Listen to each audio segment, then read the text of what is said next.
Alan had always been restless. Today was no different.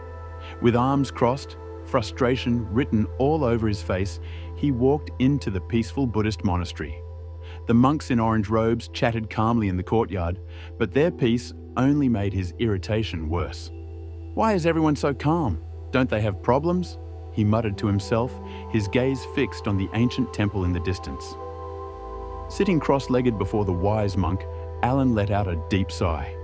"Master, I don't understand. People talk behind my back. They judge me. They laugh at my failures. No matter what I do, they always have something to say." The old monk simply smiled, his eyes filled with knowing wisdom. He listened patiently, nodding slightly as Alan vented his frustration.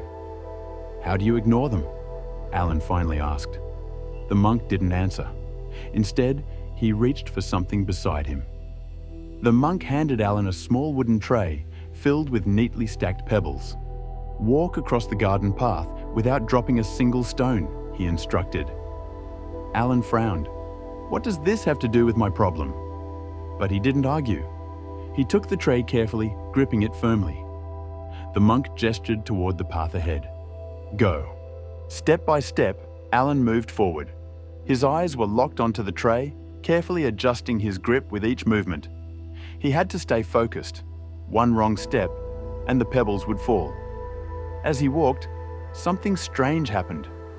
The usual sounds of the monastery, the monks chatting, the wind rustling the trees, faded away.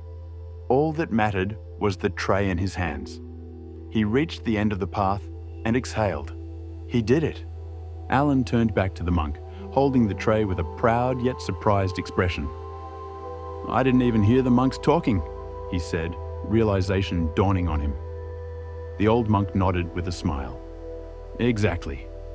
When your mind is focused on what truly matters, the noise around you fades away. The world will always talk, but whether you listen, that's in your hands." Alan's frustration melted away. He finally understood. Later that evening, Alan sat on the monastery steps, watching the monks go about their day. He no longer felt bothered by their chatter. The wise monk sat beside him, hands resting on his lap. Alan smiled. This time, it wasn't a forced smile, nor one hiding frustration. It was real. It was peaceful. The world will always have opinions, but your peace, that's in your hands.